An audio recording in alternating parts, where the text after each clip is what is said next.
Salam sejahtera dalam kasih Kristus. Senang jumpa dengan Bapak Ibu Saudara sekalian melalui channel ini. Saya doakan kita semua diberkati oleh Tuhan. Kita semua dalam kondisi tubuh yang sungguh-sungguh fit, yang sungguh-sungguh bersuka cita di dalam Tuhan. Saudara, manusia adalah makhluk sosial dan menjelang Natal Yesus Kristus, biasanya kita saling berkunjung satu sama lain.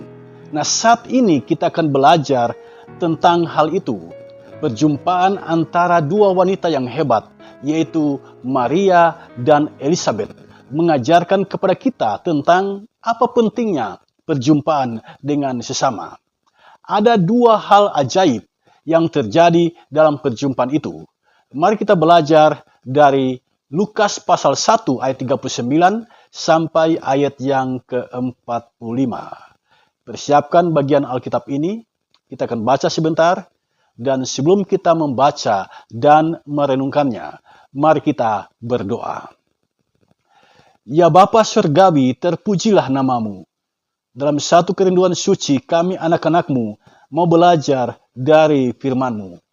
Sertai kami ya Bapa, berikan pengertian yang benar kepada kami, sehingga kami mengerti firman-Mu dan dapat melaksanakannya. Demi Yesus Kristus, kami berdoa. Amin. Mari kita membaca Lukas pasal 1 ayat 39 sampai ayat yang ke-45. Judulnya Maria dan Elizabeth.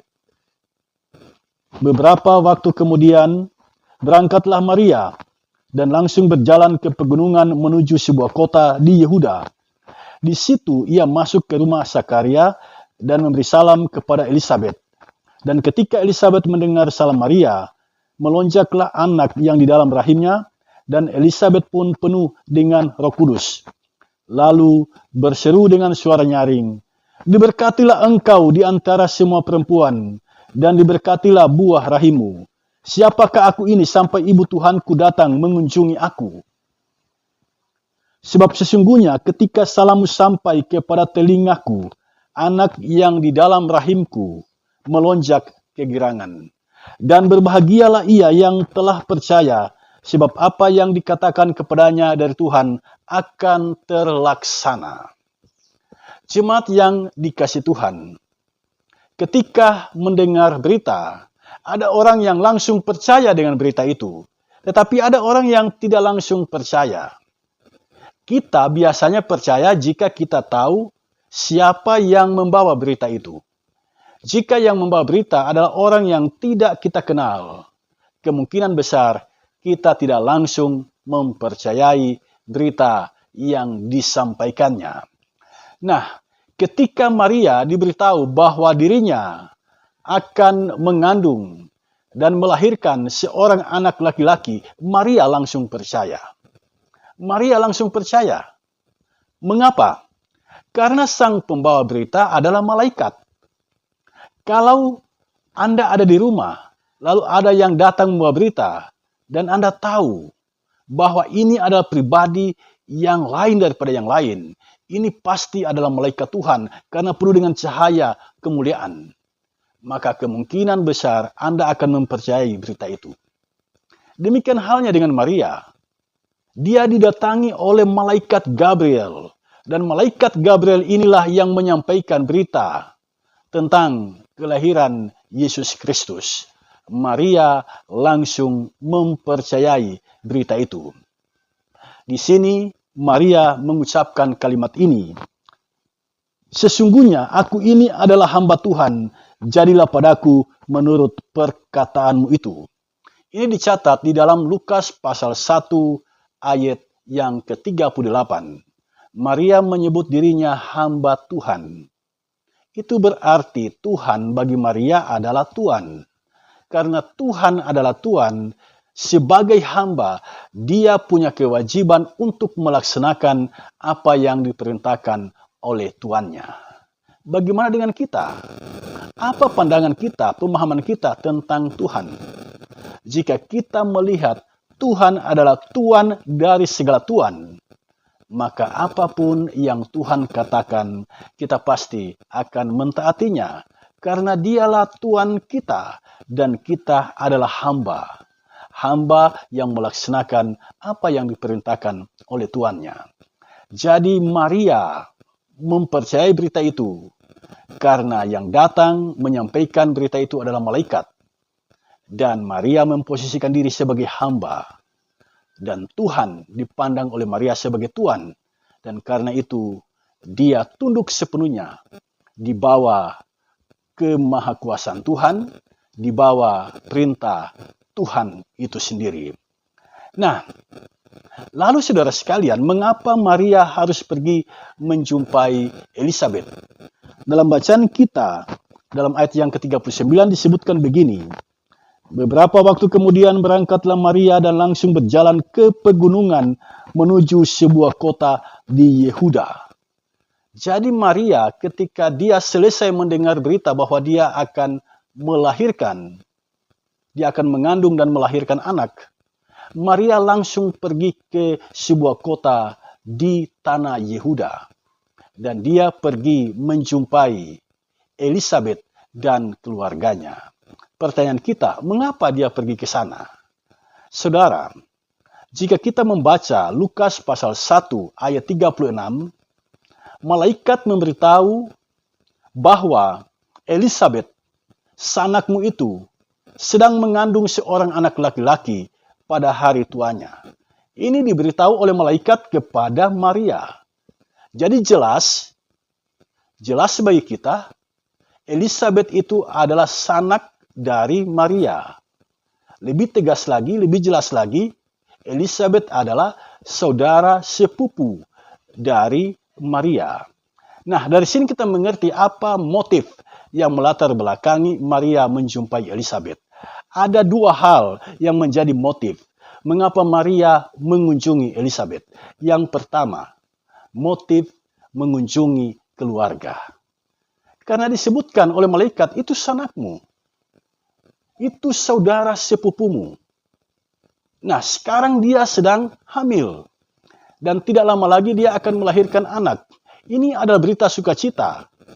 Seorang perempuan yang sudah tua, yang tidak pernah hamil, tiba-tiba hamil. Bukankah itu adalah berita sukacita?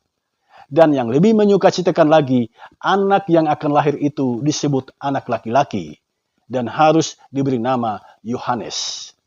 Bagi orang Israel, anak laki-laki adalah kebanggaan di dalam kehidupan keluarga.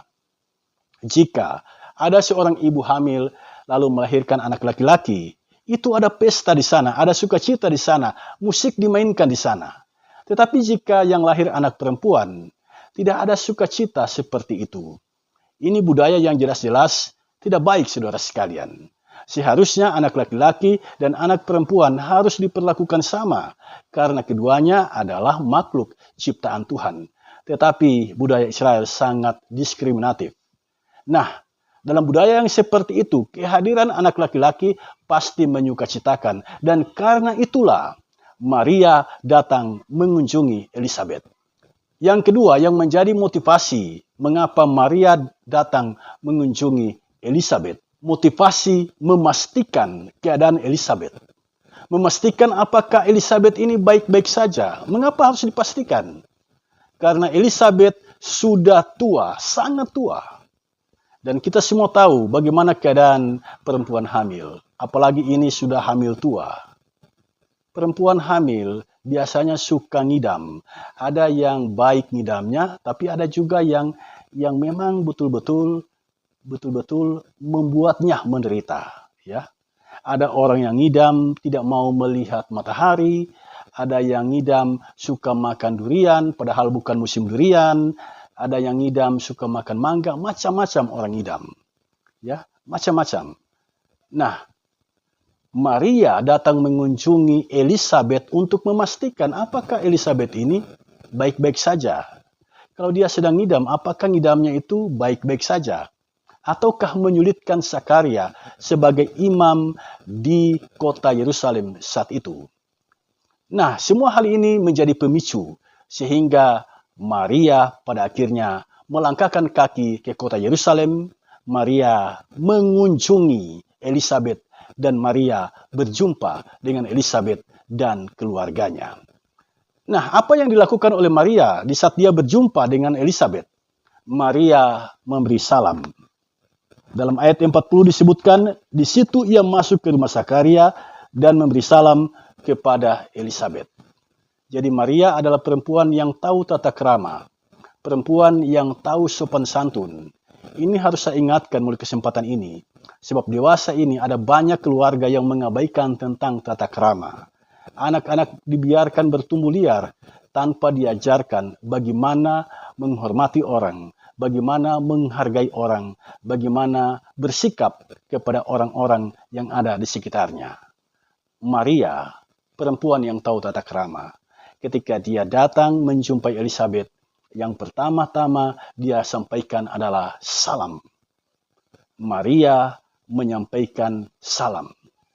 Ketika seseorang memberikan salam, itu sesungguhnya mengandung pesan bahwa orang itu menghormati orang lain. Dia memposisikan dirinya, dia merendahkan dirinya, dan menaruh hormat kepada orang lain. Nah, apa yang terjadi dengan Elizabeth? Apa yang terjadi dengan Elizabeth setelah dia menerima salam dari Maria? Saya mencatat dua hal penting. Sesuatu yang ajaib terjadi pada Elizabeth setelah dia menerima salam dari Maria. Yang pertama, perhatikan ayat yang ke-41. Dan ketika Elizabeth mendengar salam Maria, melonjaklah anak yang di dalam rahimnya, dan Elizabeth pun penuh dengan Roh Kudus.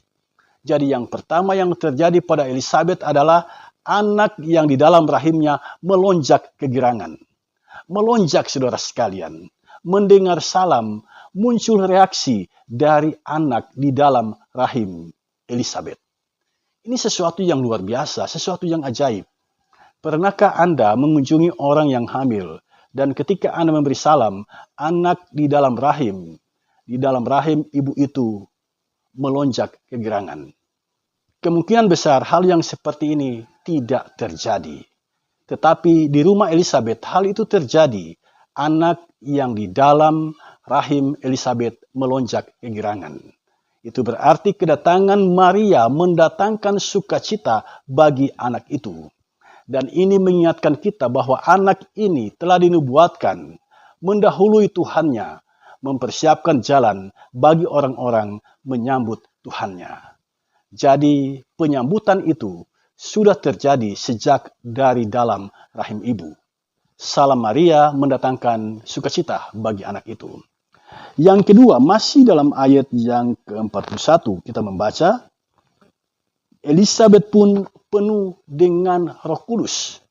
Penuh dengan Roh Kudus.